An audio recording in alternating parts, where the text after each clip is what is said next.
I'm Carrie Shakarjian. I completed the GIS certificate program at University College. I'm a GIS specialist at the National Park Service Intermountain Region in Lakewood, Colorado. I had already had a background in GIS, but I had no paper or documentation to prove it. So having the certificate through University College, it was just the next best step at the time for me. The certificate program is a shortened version of a degree, and it's almost like a fast track program to build up your skills. The first year you're doing the certificate and you're actually interacting with people who are in the master's program. You're all in the same class together, and knowing that they were in the same classroom as me really helped emphasize that I could do this. This was a really easy transition to take, so I decided to continue with the master's, and that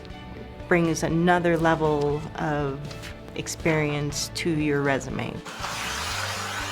Having the real-world experience from the professors and being able to coach the students on what they're going to run into having a GIS job is very beneficial. One of the classes was a GPS class, and that is a very hands-on learning experience, as well as touching all kinds of different software and getting the skill set to be able to basically pick up any software and run with it. University College is very convenient, and they do have online classes as well as in person, and it makes you more credible in the GIS field to have a certificate. The return on investment for me was being able to qualify at the level I currently am in the National Park Service.